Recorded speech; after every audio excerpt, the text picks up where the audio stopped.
Did I find it? Yep. Are we rolling?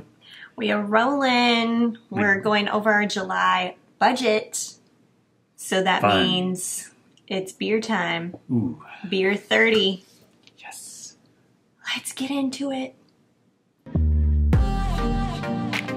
Hey guys, it's Justine with Debt Free Millennials, and this is my husband Kyle. Hey. And this channel is all about crushing debt and living payment free, and part of the channel is going over our real income and expenses every single month so that we can hold each other accountable. You guys can hold us accountable, and then hopefully it inspires you to do your own monthly budgeting. But we don't do our budgets without one very important thing. It's called beer, people. Yeah. It's the only way I'd show up to these, because I find budgeting boring. So what are we drinking today? $3.94. It's from AleSmith. Let me get in, let it focus. There we go. $3.94. It's Tony Gwynn's batting average. It's a beer that's made here in San Diego. It's in honor of him. His highest batting average in one season was $3.94. If you don't know what that means, it means it's really good. He was really good at hitting the ball. So, this is a pale ale or an Indian pale ale? It's pale ale. And either way, I really like this beer. I've been drinking it for a number of years. It's light, refreshing. It's got that good hoppiness to it, but when you drink it super cold, it's really good on a summer day. On a day to go to a baseball game, maybe. Oh, wait. What? What's baseball? Can't do that. What's baseball? All right. Cheers, babe. Cheers. That's tasty. That's so good. I love it. All right. Let's rip this off like a Band-Aid. Let's do it quick. Get it done. Ripping it off. Okay. This month. Okay, bottom line up front. Whoa, what happened here? Why are we negative? It's going to appear that it's negative because we spent some money from some of our sinking funds, which we will get into in a little bit. But it's because we pulled money from our sinking funds that was already saved. We spent it, and so I put it in our actual, what actually was spent, even if we didn't contribute money to that particular fund. Are you with me? Yeah, I mean, my first thing is like, holy heart attack, $10,500 in expenses for two people. Yeah, no. I see where you're getting at, but okay, first red line I see is groceries. That's because 2 days ago I went to the grocery store, and we know that money or that food that we bought is going to last us for the next 2-3 weeks. So I have a feeling the August grocery budget is going to be really, really small. Okay. Alcohol. That was also over. Did a couple of Bevno trips. You got a couple of different tequilas, stocked up on different beers. Oops. Yeah. Okay. You'll see food is the troublemaker for this month. The thing is, I won't be buying alcohol for a while. Yeah. So everything else in that, the jeweler's insurance hit. Yep. So that contributed to the negative amount, because that we only set aside $8, but we had the money set aside for their jeweler's insurance. Restaurants, we were slightly over too. What is going on? How did we go over on restaurants? It's just takeout? Also, we spent more fund money, and see, we don't set anything aside for fund money. So a lot of this stuff was like coffee, golf, flowers, bought a book, that sort of thing. That all gets deducted from the savings. And then shopping, we were good. Clothing, we were good. The Kyle and Justine has fund. That also, we stopped contributing to that, but we spent money. We both spent money out of those accounts. And I have every right to not say what I spent money on for my fun expense. You know, but I'm not telling because it's that's the portion of the budget that I can say, okay, I spent money on that, but I don't have to tell you what I spent it on.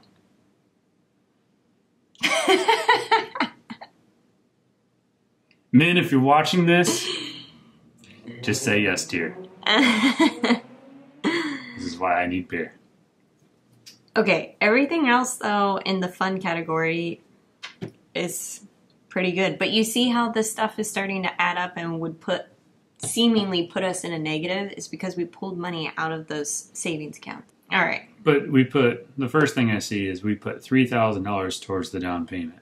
Yes. So technically, we didn't come out negative if you take into account savings. Like, yeah. Everything after this point in the budget, from here on down on the spreadsheet, are like nice to haves.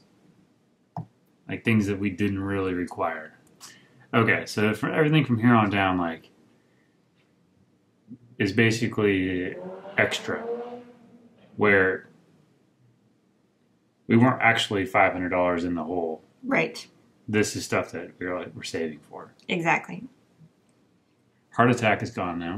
Yeah. So all of this stuff is different savings, and the rest of that negative, if we go up 376, is all because we pulled money from different sinking funds. Okay. All right. Go back down. Let's go to the fun stuff because I like this category because it's buying a house, going on vacation, getting a Wrangler, all that good stuff. Mm-hmm. Okay, so we've got, hey, look, a lot of vacation funds. I know. So good news with my Robinhood, I'm like $30 short of doubling the money that we put into my Robinhood account. Wow. Yeah. So I'm doing really well. I'm at $7,040.48. Okay, I've got 1,844. Increased mine too. All right. Yeah. The pandemic is more like what pandemic? In the past 3 months, my investments are up 40%, and on the year, I'm up 45% in Robinhood. It's just crazy. So you need acorns. Yes. Which I don't really do much with. I don't like acorns. The app gets more and more confusing to find stuff. And it's not good. $1,724.79. And then you want stash. Is anyone using Webull? If you're using Webull, let us know. Yes. I haven't used Webull yet. Yeah. All right, stashes, $417.02. Well, that's up $100 from last month. That's all thanks to Amazon. Cool. Yep. Okay, Jeep Wrangler Fund has been updated to over $14,000. Dang. Check. Mate. Oh, boy. Okay. Yeah, that's good. The down payment fund is super hefty. I'm very happy about that. So is the vacation fund and everything else in between. Now, one thing that I wanted to talk to you about is we've read this book, The Simple Path to Wealth. Very good book. And it was talking about kind of an order of your investments, fully funding the 401k, going back to things like a Roth IRA or a traditional IRA. And we haven't been contributing to our Roth IRA because we wanted to focus on maxing out your employer plan. So I have a Roth IRA through work. Are you maxing that out too? Yeah. So my question is, should we be maxing out my Roth IRA? I don't think we can. We do meet the threshold for the income. No, I'm saying like mine through work. Would that eliminate us from being able to contribute to yours? No, because each individual gets their own Roth to contribute. It's not a... Like, you get $6,000 to contribute to yours, I get $6,000 to contribute to mine. Oh, really? I didn't know that. Mm-hmm. I always thought it was a couple, like a joint thing. Mm-mm. Ew. So I'm just wondering if we should carve out some money in our budget for next month for Roth IRAs. Sure. Something to think about. Why not? What, $50 a month gets you there? Yeah, it's $500 a month. Yeah, so that's pretty significant. Okay. It's something to think about. We don't have to make a move now, but it would be nice to start working on maximizing that out.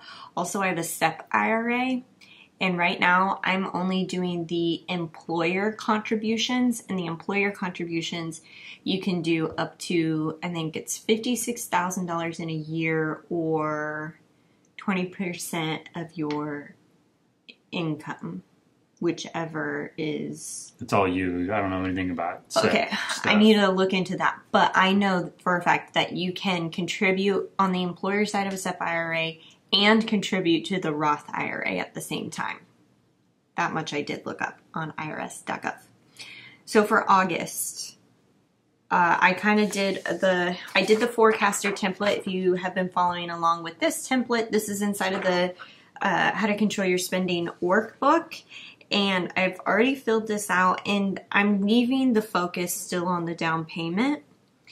And I mean, pretty much everything is the same.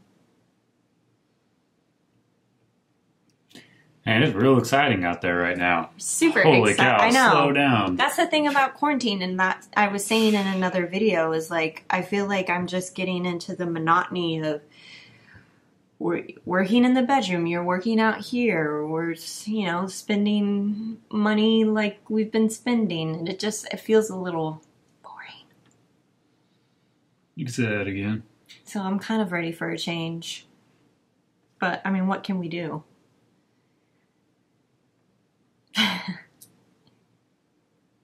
Drink a beer? Okay.